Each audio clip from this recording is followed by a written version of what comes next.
ये कथा है दैत्य भस्मासुर की। एक ऐसा दैत्य जिसकी शक्ति और क्रूरता से संपूर्ण धरती कांप उठती थी।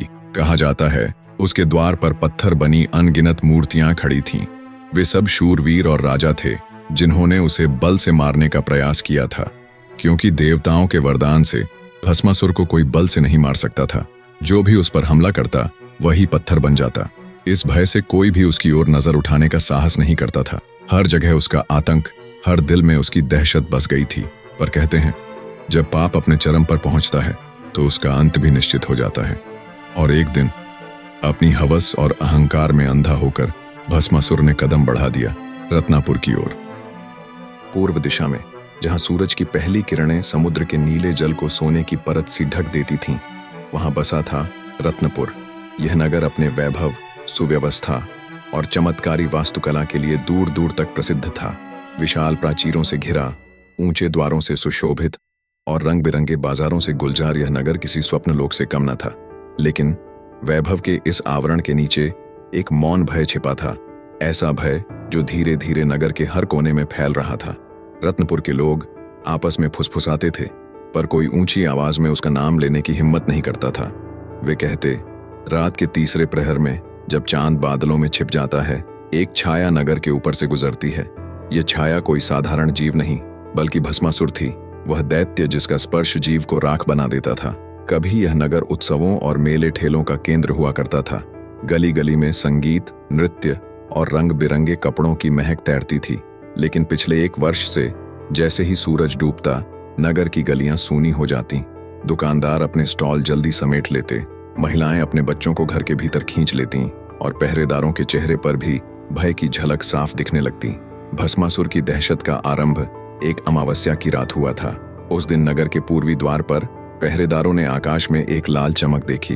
पहले तो वे समझे कि यह उल्का है, लेकिन जैसे जैसे वह चमक पास आती गई, उन्होंने देखा कि वह एक मानवाकृति है, पर सामान्य मानव से कहीं अधिक विशाल, काले धुएं में लिपटा हुआ। उसकी आंखें अंगारों की तरह धधक रही थीं और उसकी सांस से गर्म लपटें निकल रही थीं। पहरेदारों ने तुरही बजाकर चेतावनी दी, पर इससे पहले कि द्वार बंद होते वह आकृति नगर में उतर आई।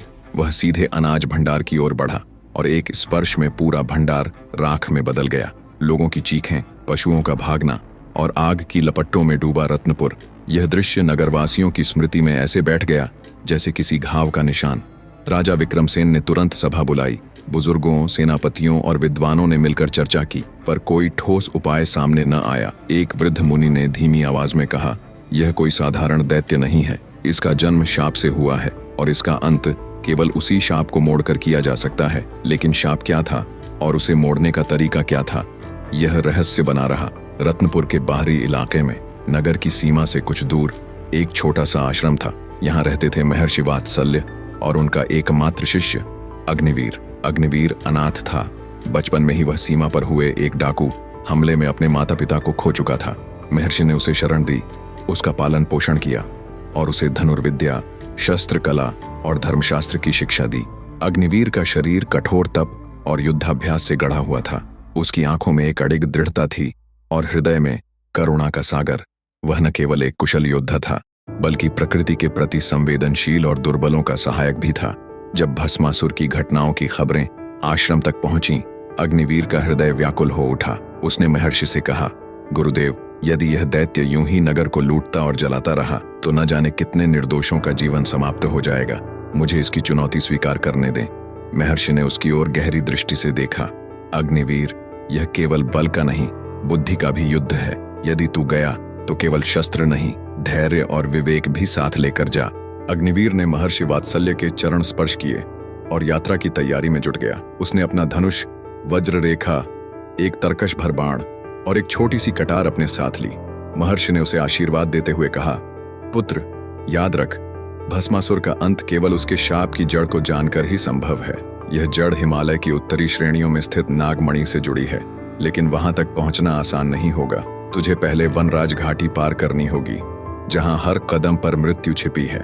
अग्निवीर का मन दृढ़ था। वह जानता था कि भय केवल उसे रोकने के लिए है, मिटाने के लिए नहीं। अग्निवीर जब रत्नपुर पहुंचा तो उसे नगर का रूप देखकर दुख हुआ। कभी चहल पहल से भरी गलियां अब सूनी थीं। दीवारों पर कालिख के निशान थे मानो आग ने उन्हें चाट लिया हो। मंदिरों के शिखर टूटे हुए थे और लोग घरों में कैद होकर खिड़की से बाहर झांकते थे। एक वृद्धा ने उसे रोककर कहा, पुत्र, रात को मत निकलना, वह आएगा। अग्निवीर ने धीमे स्वर में उत्तर दिया, माँ, मैं इसी के लिए आया हूँ। जब तक यह दैत्य है किसी को चैन नहीं मिलेगा। वृद्धा की आंखों में पहली बार आशा की चमक दिखाई दी। रात ढल रही थी। अग्निवीर नगर के पूर्वी छोर पर खड़ा था, जहां से भस्मासुर पहली बार आया था। हवा में एक अजीब सी ठंडक घुल गई। अचानक आकाश में लालिमा फैलने लगी, वही लालिमा जिसका वर्णन सभी ने किया था। एक गूंजती हुई आवाज हवा में फैल गई, जैसे लोहे को पीटने पर आती है। और फिर वह दिखा, भस्मासुर। उसके कदम जमीन को फाड़ रहे थे, उसकी छाया इमारतों पर लिपटकर उन्हें अंधकार में डुबो रही थी। अग्निवीर ने तीर चढ़ाया और पूरी शक्ति से छोड़ा। तीर सीधा भस्मासुर के सीने में जा लगा, लेकिन वहां पहुंचते ही राख बनकर गिर गया। भस्मासुर ने गर्जना की, मूर्ख मानव, मेरा अंत तेरे बाणों से नहीं होगा। इसके बाद वह जैसे आया था वैसे ही धुएं में लिपटकर गायब हो गया। अगले दिन राजा विक्रमसेन ने अग्निवीर को दरबार में बुलाया। वीर, यदि तू इस नगर को बचा सके तो यह भूमि और इसके लोग सदा तेरे आरणी रहेंगे। अग्निवीर ने उत्तर दिया, महाराज, मुझे केवल एक यात्री चाहिए जो मुझे वनराज घाटी का रास्ता दिखा सके, बाकी मैं स्वयं करूंगा। राजा ने अपने सबसे विश्वस्त गाइड किरणपाल को उसके साथ भेजा। किरणपाल लंबा, दुबला और तेज नजरों वाला व्यक्ति था। उसका दावा था कि वह वनराज घाटी के हर मोड़, हर चट्टान और हर छिपे मार्ग को जानता है। दोनों ने नगर से निकलकर पूर्व की ओर यात्रा शुरू की। तीसरे दिन वे एक घने जंगल में पहुंचे, जिसे स्थानीय लोग मृग तृष्णा वन कहते थे। यहाँ का माहौल अजीब था। पेड़ों की छाल काली, पत्ते बैंगनी और हवा में एक मीठी सी गंध जो थोड़ी देर बाद चक्कर पैदा करती थी। किरणपाल ने चेतावनी दी, सावधान रहो, यह जंगल यात्रियों को भटकाकर उनका मार्ग बदल देता है। तुम्हें जो दिखे वह सच्चाई न भी हो सकता है। कुछ दूर जाने पर अग्निवीर को अपने माता पिता दिखे। मुस्कुराते हुए हाथ फैलाए, मानो उसे गले लगाना चाहते हों। उसके कदम अनायास उनकी ओर बढ़ने लगे, लेकिन तभी किरणपाल ने उसका हाथ पकड़ लिया। ये असली नहीं है, ये वन की माया है। तभी झाड़ियों से एक अजीब प्राणी निकला, आधा इंसान आधा सियार, जो यात्रियों को भ्रम में डालकर उनका रक्त पी जाता था। अग्निवीर ने तुरंत बाण चलाया और यह बार तीर ने अपना लक्ष्य भेद दिया। प्राणी जमीन पर गिरते ही धूल में बदल गया और जंगल का भ्रम टूटा। कहानी का अगला अध्याय भी बहुत जल्दी आने वाला है। बने रहें।